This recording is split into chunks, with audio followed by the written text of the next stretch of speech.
After yesterday's positive reversal, we tacked on an additional 2% in U.S. stocks here today. Much of the gains were made early on. As we found out, retail sales for the month of May were up 18%. We also heard some rumors about a $1 trillion infrastructure package that might be floated around Washington, D.C. So we saw a lot of the cyclical areas of the market in particular perk up here today, but all sectors did finish in the green. However, that wasn't enough to actually change the posture, so we'll get into all of that. We'll then talk about our trade application example, where I found a stock that's actually been in a downtrend of lower highs and lower lows for the last 2 months. So with that, let's go ahead and get started. Welcome to the Market Outlook video presented by MarketScholars.com. I'm your host, Brandon Van Zee. It's June 16th, 2020. First of all, if you're new, make sure you go over to YouTube, click subscribe, and while you're there, make sure you sign up for our email distribution list. Like I mentioned just on Twitter here a little bit ago, some of you might have seen Eli Lilly was on the oversold cluster part of our email yesterday, and it surged 15% today. Not that that's going to happen every time, but it's a nice little benefit to receiving those daily emails, is looking at the bottom at which stocks are giving you overbought and oversold cluster signals in the S&P 500. We're also heavy users of Twitter. My handle is @BrandonVanZ. We really appreciate those of you that click like and retweet on these Market Outlook related posts to let us know that you want us to do these videos as often as we can. Lastly, we have a presence on Facebook. Feel free to join our group at the web address that you see there in the logo in front of you. All right, let's go ahead and jump into our charts now. As you can see, I've got chart 6D pulled up here in front of us. This is the chart I usually like to start with if we had at least a 1% move in the market. And of course, we've had a lot of those in the last 3 or 4 months.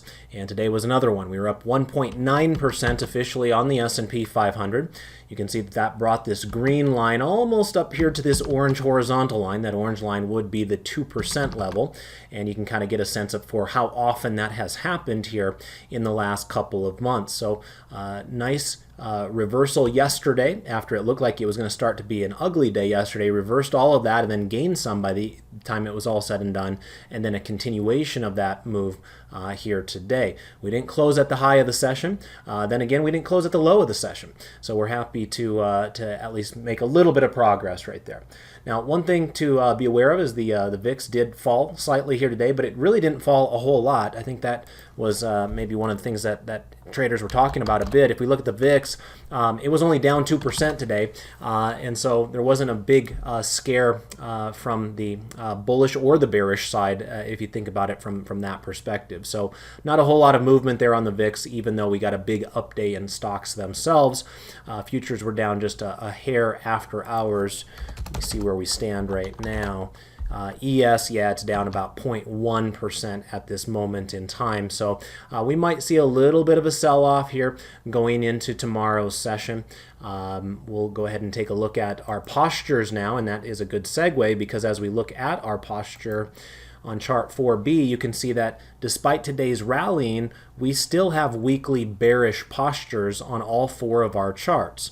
So remember, when the pink background color starts to show up, like it does all the way to the right-hand side of all 4 of our charts, that means we do have a weekly bearish posture.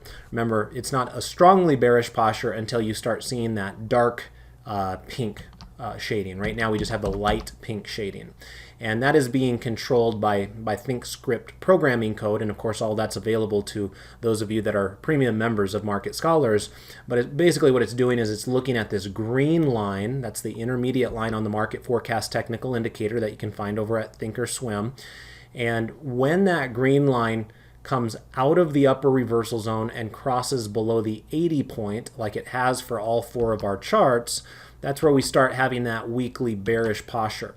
If those green lines continue to fall and they start coming down below the 50th percentile or the halfway point of the indicator, then we would start seeing the dark pink shading signifying a strongly bearish posture. Right now it's just weekly bearish, so it's more of a warning sign than anything.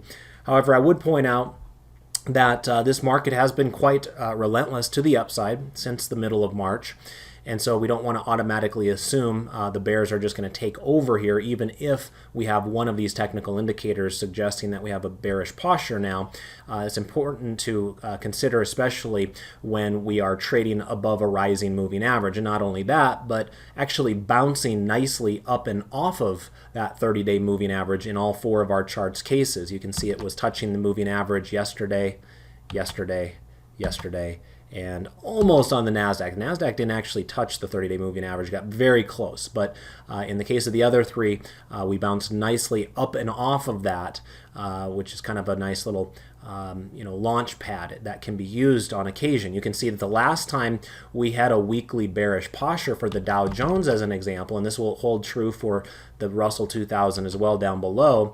During this time period here, middle of May, we had a little period of weakness, and we got that weekly bearish posture, but we really didn't come down all that far below the moving average. We kind of used it as a launch pad higher. So the question will be, is that going to happen yet again at this moment in time? So we'll keep our eye on that, but right now just be aware that we do have those weekly bearish postures across the board on the US indices at this moment in time. If we were to look at the 3 green arrows chart now, let's go ahead and pull that up. 3 green arrows right here is 4D, for those of you that are following along at home with your charting package. And as we look at this, we actually have a mix of green and red arrows across the board. We know that very easily from a visual perspective on this chart because the background color over the current candle is white in all 4 of these charts cases, telling us that we do have a mix of green and red arrows. And in fact, the mix is exactly the same for all 4 charts. In other words, we have green arrows on the moving average. We have a green arrow there, a green arrow there, and a green arrow actually right there on the Russell 2000, and a green arrow way back here on the NASDAQ composite. So the green arrows on the moving averages are good to go. It's the stochastic and the MACD histogram where we're getting the red arrows in each of those charts down below. So we're seeing a loss of momentum and a little bit of an opportunity for the bears to kind of take control of the charts by closing them in the lower parts of their ranges here more recently. So a little bit more of a conflicting signal, I guess you would say, here, and I guess we shouldn't be surprised by that either, considering that the market forecast was also giving us bearish posture, even though the price action still looks reasonably strong. So we're awaiting further information at this point with several of these charts. As we look now at our next chart setup, this will be our 1040 crossover method chart. This is the one that was very interesting last week for me, because I remember on Tuesday, so a week ago from today, I was talking about how we had the bullish crossover on the S&P 500, but then when I did the video again on Thursday, just 2 days later, we had that huge sell-off in the market, and it actually did not have a bullish crossover at that exact moment in time, and I said we needed to wait until Friday to confirm whether it was going to happen or not. Friday did have an up day in the market, so it was enough to push that crossover to the bullish side of the equation. You can see now the orange line is now trading above the blue line. Remember, these are 3-year weekly candle charts we're looking at here on chart 4C. And so the orange line is the 10-week moving average. That's an exponential moving average. And the blue line is a 40-week exponential moving average. And sometimes you might hear this referred to as a golden cross. Some of you might also use it on a daily chart where you're using the 50-day moving average and the 200-day moving average. So if you apply it to a weekly chart, then you would use 10 versus 40. So that's a positive sign there for the S&P 500 itself. It joins the NASDAQ composite, which has already had a bullish crossover for several weeks. However, we do have 2 charts that are still laggards here, the Dow Jones and the Russell 2000. Russell 2000, by the way, was actually up 2.3% today. Small cap stocks have been making a move, and I'm actually going to be talking about that tomorrow morning in my factor-based swing trading class. For those of you that are premium members, feel free to join me for that discussion. But we've actually seen some pretty aggressive price movement in some small cap areas here recently. So we're going to keep our eye on that. They need to play a little catch up because they were so left out of the fun for so long. You can see that chart looks quite a bit different than the chart just to the left, the NASDAQ Composite. NASDAQ Composite clearly having higher highs and higher lows over the last 3 years, whereas you could actually say the Russell 2000 probably had an equal high and a very clear lower low. And so without a doubt, small caps had been a laggard. It'll be curious if they ever become a leader again, and we'll start looking for signs of that. All right, let's go ahead and now take a look at some 12 grid analysis. Coming on over here to 5A to begin with. This is our asset class 12 grid. Remember, the background colors of these little miniature 12 grid charts are going to tell us whether we have a bullish intermediate posture or a bearish intermediate posture. If you have a bearish intermediate posture, the background colors will be pink. Strongly bearish will be dark pink, like we see in the lower right-hand corner here for the 10-year U.S. Treasury yield, which actually was up nicely today. We finished at 0.75 on the 10-year interest rate today. And then if you have the lighter pink colors, that tells us that we have a weakly bearish posture, and that does represent the vast majority of those other charts that you see there, including the stock-based charts, which are the top 3 here. So we have the U.S. stocks, foreign developed stocks, and foreign emerging stocks. All of them kind of look very similar to one another. They've had massive up moves over the last 3 months. They've just kind of stalled out here a little bit more recently to give us that weekly bearish posture. However, all 3 of those charts remain above rising 30-day moving averages. So I don't think we're to the point of counting them out and making the claim that we're going to have an aggressive move lower at this point. We would need to see further deterioration in price action, but at least there is a reason to be a little bit more hesitant now than we had been in previous weeks when we've been looking at these charts. In terms of the green charts on the board, you can see they are mostly represented kind of near the bottom. We have things like gold and oil that both have green background colors there. So perhaps some action there in the commodities. And we do have some green charts here with bonds as well, so long-term U.S. Treasuries and foreign bonds. But truth be told, I look at those charts, I don't really get a impressive feeling out of that in terms of true trending behavior. In fact, I would probably say the opposite for TLT. TLT sold off pretty strongly here today and is bouncing down and away from that falling 30-day moving average. So although the market forecast intermediate line is at 53 and rising, giving us that bullish posture, the price action would make me maybe a little bit uncomfortable taking a strongly bullish trade on that until we can get a bit more constructive and see us breaking out above some prior resistance areas and things like that. All right, let's go ahead and take a look at our next 12 grid. In this case, it'll be the U.S. sectors 12 grid. Now, as we're looking at this, it's quite the change of pace here today compared to what we've been used to looking at. In prior weeks, we've been looking at clean sweeps as well, but the clean sweeps were for the bulls. All of these charts had been green. It's very interesting to now see that all of these sector charts are now pink. Now, remember, this is the market cap weighted version of the sector analysis. If we were to look at the equal weighted version, let me just pull that up here as well. So that's chart 5R. For those of you that are premium members, remember this one's somewhat of a newer chart here, but it doesn't make any difference. You can see whether you're looking at equal weighted like we're looking at in this case, or if we flip back to the more normal view of the market cap weighted, all of them do have those pink charts there. One thing I did want to kind of point out, since we're looking at this to try to determine, better versus worse, since they all have kind of the bearish posture right now, is you'll notice we have two charts on the board that are the deeper shade of pink. We have energy, which is no stranger to strongly bearish posture. For those of you that have been trading oil stocks for the last several years, you'll certainly be aware of that. But one that hasn't been nearly as bearish as often is healthcare. In fact, healthcare had been a leading area of the stock market back in March. It was really one of the most important sectors to kind of pull us out of that bearish trading that we had in the middle of March. It was one of our strongest sectors at that time. And things have changed a bit there with healthcare. You can see healthcare now has that darker shade of pink. The intermediate line is at 37 and falling. falling, and so that signifies a bearish posture. Let me go ahead and right click and go to maximize this cell so you guys can see this a little bit better. But look at how far and how fast that green line has fallen on the market forecast. I mean, we're way down here at 37 already.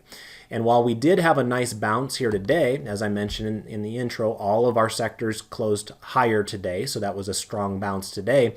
You'll notice that the XLV, the healthcare ETF, just was able to get back to its moving average. There were a lot of other sectors that were bouncing up and off of moving averages that they had been at yesterday or the day before. Healthcare had already sliced easily through its moving average back here on June 11th, and with today's nice bounce, it only got back to what we would now perceive to be a resistance area of sorts. Now that is not brand new information for those of you that attend my Monday top-down trend trading class. As I come over here to the internet, I wanted to show you the sector selector rankings, and some of you were commenting about this on Twitter as well, where I often post this information. But healthcare has really been in a free fall the last 2 weeks. It's not just been this last week where it's been in trouble on a relative basis. It's really been 2 weeks. You can see that healthcare is this kind of turquoise colored ball here, and back in late May we were up here at the top, and then a week later we fell from number 1 all the way to number 5. So we fell 4 slots there. And if that wasn't enough, then this most recent week, we fell an additional 3 slots all the way down to number 8. Now, if you were just looking at the chart, you wouldn't think to yourself, oh, healthcare is falling apart. Remember, that's the advantage of looking at a graphic like this. It's looking at things on a relative basis. So you can spot weakness that's taking place even if you can't see it directly on that specific security's price chart. If you're comparing it to all of its other peers, you're getting a sense of whether it's keeping up or it's falling behind. So we already had a heads up for the last couple of weeks that healthcare had been falling behind, and some of these more cyclical areas were starting to perk up a bit more on a relative basis. So we want to keep our eye on that because, as I mentioned before, healthcare was one of the most important areas of this market as we came out of that coronavirus bottom. And now all of a sudden they're kind of being thrown by the wayside, and there's other more interesting areas out there. You know, I mentioned the infrastructure possibility, that was being floated around earlier today. And of course, if an infrastructure bill goes through at $1 trillion, you're going to see a lot of materials companies, a lot of industrials companies try to benefit from that, as opposed to healthcare companies, of course. So found that interesting because not a lot of people are talking about healthcare's lack of progress here recently, but it is something that we have been spotting in my premium classes. Speaking of premium classes, those of you that are premium members probably just received an email here from David earlier today. We do have some changes in our class schedule this week. David is going to be taking some much-deserved vacation time and kind of have one of his last hurrah vacations with his family, as he's got a high schooler that graduated and is going off on his own. And so kind of having some last-minute family time here this week. And so he did have to rearrange several of his classes. So just so we're all aware here, tomorrow I'll be teaching my factor-based swing trading class at my normal time. However, David's options inventory class will be moved up 45 minutes earlier than it normally is. So that'll be at 11:15 a.m. Eastern time. Thursday, he's canceling his portfolio management class. I'm actually adjusting my weekly question and answer session class by an hour. Unfortunately, I received some bad news late yesterday about my dog. He has a tumor that is in all likelihood cancerous, and so we had to schedule an emergency surgery for him Thursday morning. So I'm going to have to be helping out a little bit earlier in the morning, but then I'll be able to get back and do my class here at 11 a.m. Eastern time instead of 10 a.m. Eastern time like normal. That's a 2-hour class there. And then on Friday, my options class will be at the same normal time.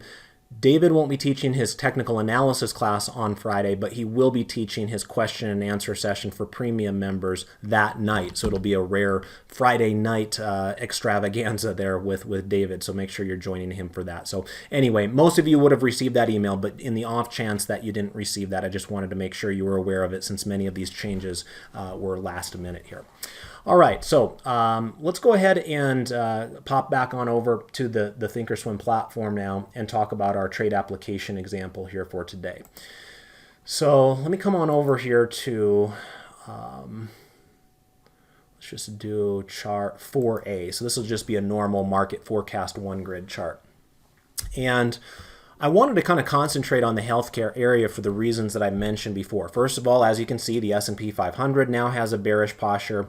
All of the sectors have a bearish posture, but it was the healthcare sector specifically that was one of only two sectors that had a strongly bearish posture.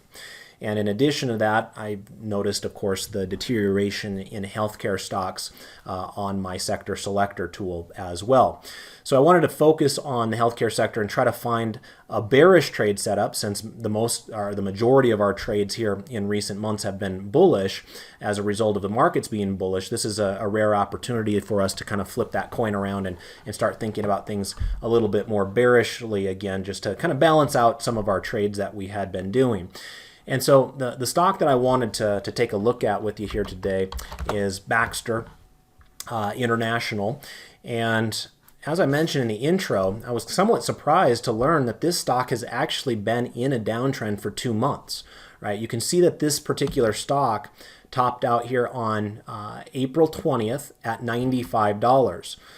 And you can see that ever since topping out there, this stock has really been going into a series of lower highs and lower lows, with yesterday being the most recent lower low, and today us getting a bounce up and off of that lower low. So this stock, like the rest of the market, was up 1.44%. But remember, that would actually be considered a relative underperformer. The S&P 500 was up 1.9% today. So even though this stock theoretically could have bounced higher today as a result of it selling off further than the rest of the market, it didn't take that opportunity to do it. It went up today, but it went up less than the market itself, giving us a sign that, hey, this stock just doesn't feel like being bullish at this moment in time, and that there are more sellers controlling this price action than there are buyers. Now, you can see here that similar to the healthcare chart itself, we have this dark pink background color here currently, signifying that we have a strongly bearish posture, not just a weakly bearish posture. So that's important for me to understand as well. In addition to that, you'll notice that the market sentiment line is at 66 and falling, so we would consider that orange line to also be bearish posture at this moment in time. This one last reported earnings back here on April 30th. And so while I don't see the expected date plotted on the chart here in front of me, I'm going to make the assumption that the earnings for this one next will be on July 30th or thereabouts. In other words, if we were to take a bearish options trade on this particular security, our trade should be done by the time there is an earnings announcement, and that will help give us a more organic feel towards the technical analysis that we're using here. Many of you have probably been in a situation before where you've gotten into the trade the perfect way, a great technical pattern emerged, you took advantage of it, and then the stock ends up reporting earnings and everything gets thrown out the window and the stock gaps against you.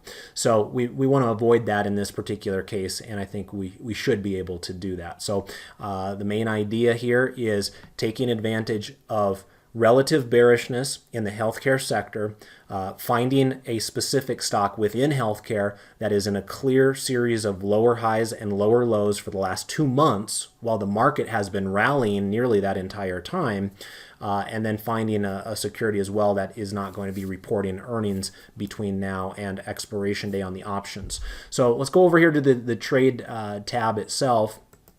And you can see that this particular trade that I have pulled up down at the bottom is the one that I wanted to focus on.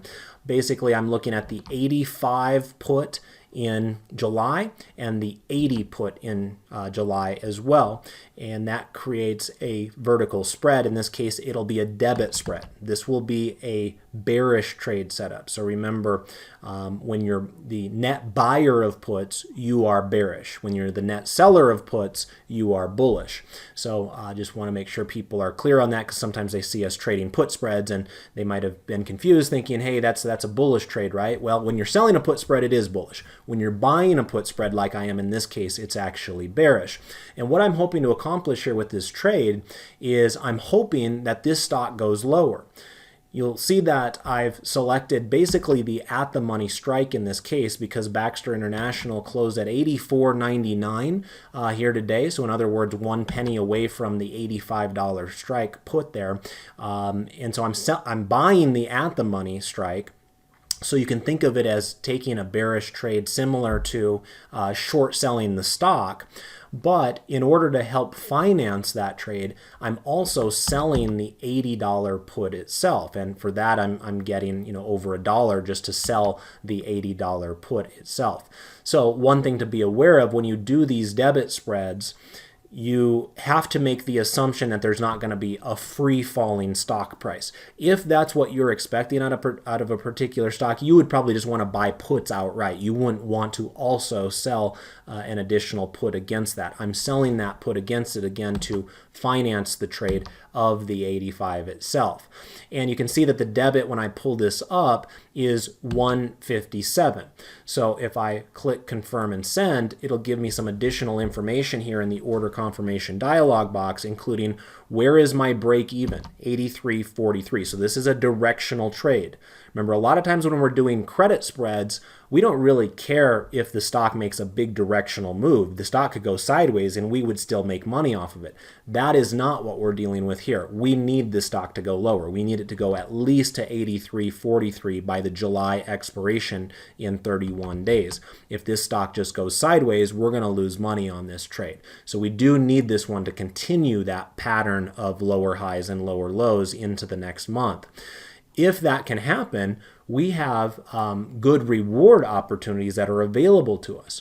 Notice that our max loss in this case would only be $157. Our max profit would be $343. Remember that you add those two up, it'll be $500 even, because there's a $5 difference between the strikes that we're trading right here. So this is a situation where we have 2 units of reward for only 1 unit of risk that we are taking. Now, we have a higher probability chance than not to lose that $157, but if our analysis is correct and the stock continues to fall, our upside potential is much greater than we would normally have with other types of vertical spreads that we set up during these presentations. So consider this more speculative, more directional in nature, and in a way a bit of a balance to a portfolio, which many of you probably already have very bullish portfolios out there. This would be a rare opportunity to take a bearish trade.